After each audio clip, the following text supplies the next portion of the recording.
खुद से जीतने वालों को मेरा सलाम और प्रणाम। चोर ने न्यायाधीश से कहा, मुझे काल कोठरी में डाल दो, जंगली कुत्तों के सामने फेंक दो, चाहे तो मेरे शरीर को गर्म सलाखों से दाग दो, लेकिन जो पहलवान भुगत रहा है वो सजा मुझे मत दो। एक रात चोर एक घर में घुसा। घर बहुत बड़ा था, हर जगह कीमती सामान रखा था। अंदर घुसकर चोर बहुत प्रसन्न हुआ कि आज तो अच्छी कमाई हो जाएगी, अब कई दिनों तक चोरी नहीं करनी पड़ेगी। लेकिन उसके कुछ देर बाद ही चोर के इरादों पर पानी फिर गया, क्योंकि आधी रात के बाद भी घर के सदस्य जाग रहे थे, कमरों की लाइट जल रही थी और ये घर एक ताकतवर नामी पहलवान का था। चोर ने सोचा, चलो अभी छिप जाता हूं, जितना समय मिलेगा उसमें सफाई का काम करूंगा। चोर सीढ़ियों के नीचे बने स्टोर रूम में छिप गया और सांस रोककर सही समय का इंतजार करने लगा। पर कुछ ऐसा हुआ कि चोर सुबह तक वहीं बैठा रह गया और चोरी भी नहीं कर पाया। सुबह के उजाले में जब वो घर से भागने की कोशिश कर रहा था, तब पहलवान ने उसे धर दबोचा। अगले दिन पुलिस ने चोर को जज के सामने पेश किया। पहलवान के घर से कुछ भी चोरी नहीं हुआ था, फिर भी चोर ने घर में घुसने का प्रयास किया था, यानी अपराध तो बनता था। इसलिए जज ने चोर से कुछ प्रश्न पूछे। चोर ने तत्काल मान लिया कि उसने चोरी के इरादे से ही पहलवान के घर में सेंध लगाई थी, लेकिन वो कुछ चुरा न सका। जज ने चोर से कहा, अब बताओ तुम्हें क्या दंड दिया जाए। अचानक चोर के भाव बदल गए। उसने रोते हुए कहा, साहिब मुझे काल कोठरी में डाल दो, जंगली कुत्तों के सामने फेंक दो, लेकिन जो सजा ये पहलवान भुगत रहा है वो सजा मुझे मत दीजिए। जज ने कहा, कौन सी सजा? चोर ने कहा, मुझे 2 पत्नियों का पति मत बनाना। जज ने आश्चर्यचकित होकर पूछा, तुम ऐसी बात क्यों करते हो? चोर ने कहा, साहिब मैं रात के पूरे 5 घंटे सीढ़ियों के नीचे बैठा रहा, पर मुझे एक पल के लिए भी वहां से हिलने का मौका नहीं मिला, क्योंकि ये पहलवान उन्हीं सीढ़ियों के ऊपर सारी रात खड़ा रहा। एक पत्नी इसे अपने कमरे में ऊपर खींचती रही और दूसरी इसे नीचे अपने पास बुलाती रही। इस खींचातानी में पहले इसके कपड़े फटे, फिर इसके बाल खिंचे। ये बेचारा इतने बड़े घर का मालिक होते हुए भी रात भर आराम नहीं कर पाया। इतना हष्ट-पुष्ट होते हुए भी ये 2 बीवियों से परेशान होता रहा। चोर ने कहा, जज साहब आज से मैंने कान पकड़ लिए, चाहे जान चली जाए मैं कभी 2 बीवियां नहीं बनाऊंगा। दोस्तों इस कहानी में चोर है आपकी बुद्धि, इंटेलेक्ट, आपकी रीजनिंग पावर, जो सब कुछ देखने समझने की शक्ति रखती है। पहलवान है आपका अवचेतन मन, 2 बीवियां हैं मन की विपरीत इच्छाएं। कहानी का मैसेज है, जब तक सबकॉन्शियस माइंड और आपकी इच्छाएं एक लाइन में नहीं होंगी तब तक मन हमेशा टेंशन में रहेगा, और पहलवान मन जिसके पास असल में बहुत ताकत है वो हमेशा कंफ्यूजन में उलझा रहेगा।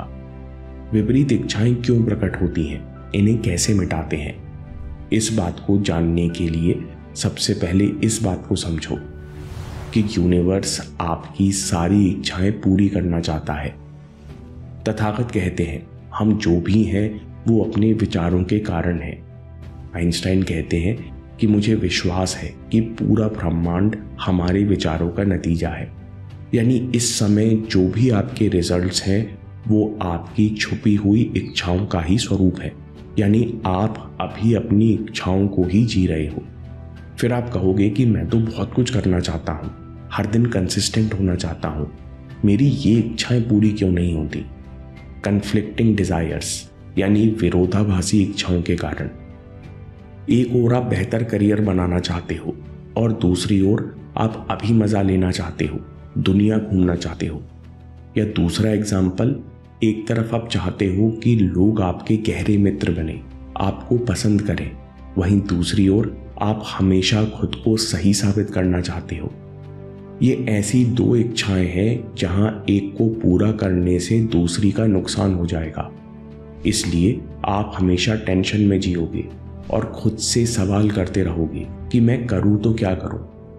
दोस्तों इस कॉन्स्टेंट स्ट्रगल में हम खुद को लाचार कर लेते हैं। इसलिए चोर कहता है कि मुझे पहलवान जैसी हालत नहीं करनी। अब हमें किसी एक लक्ष्य पर फोकस करने के लिए हमको इच्छाओं की प्रकृति यानी उनके स्वरूप समझने होंगे। 2 तरह की इच्छाएं हैं। बेहतर करने की इच्छा, हर इंसान के अंदर खुद को बेहतर करने की इच्छा होती है, बेहतर जीवन जीने की इच्छा होती है, अपने कर्तव्य अच्छे से पूर्ण करने की इच्छा होती है। ये सारी शुभ इच्छाएं हैं, क्योंकि ये इच्छाएं इंसान से पुरुषार्थ करवाती हैं, मानसिक ऊर्जा को ऊपर उठाती हैं, इंसान अपने मन को नियंत्रित करता है। पर इन इच्छाओं के साथ दूसरी तरह की इच्छाएं भी पैदा होती हैं।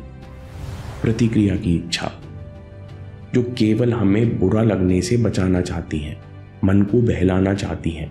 ये इच्छाएं सच्ची नहीं हैं, क्योंकि ये रिएक्शन के रूप में पैदा होती हैं। रिएक्शनरी डिजायर से मुक्ति कैसे पाएं? ये 3 बातें याद रखो।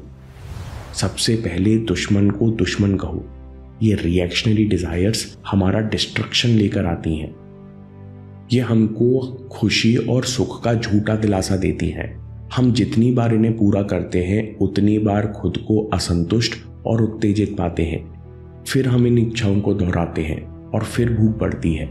इस लूप में हम कीमती समय, ऊर्जा और मन की शांति खो देते हैं। यानी रिएक्शनरी डिजायर इंसान को कमजोर और मन को अनियंत्रित बनाती हैं। विरोधाभासी इच्छाओं को छोड़ने के लिए दूसरी बात याद रखो, खुद को बेचारा मत बनाओ।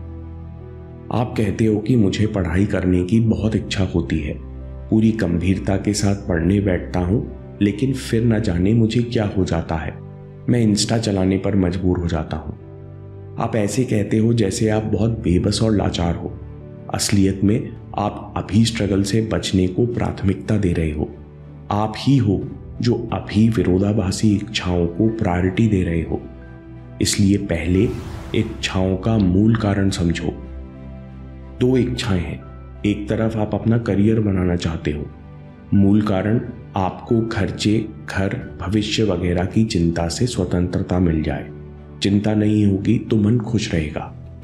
दूसरी इच्छा अभी घूमना या मजे करना, मूल कारण मन अभी विचलित है, थोड़ी देर के लिए अच्छा महसूस करना चाहता है, मन अभी शांत होना चाहता है।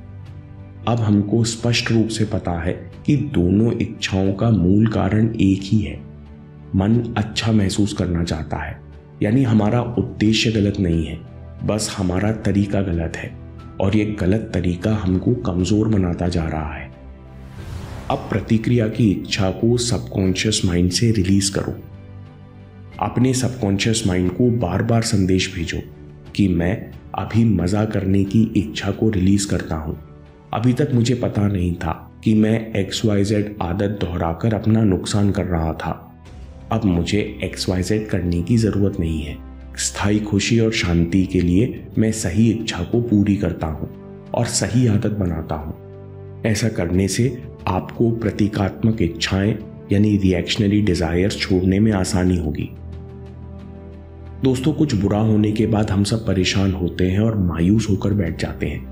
अगली कहानी से समझिए कैसे मुश्किल समय में भी हम मस्त रह सकते हैं और सही एक्शन ले सकते हैं। ओशो की विचित्र कहानी अभी देखिए और याद रखिए, आपके समय से कोई वीडियो, कोई ऐप, कोई न्यूज़ कीमती नहीं है।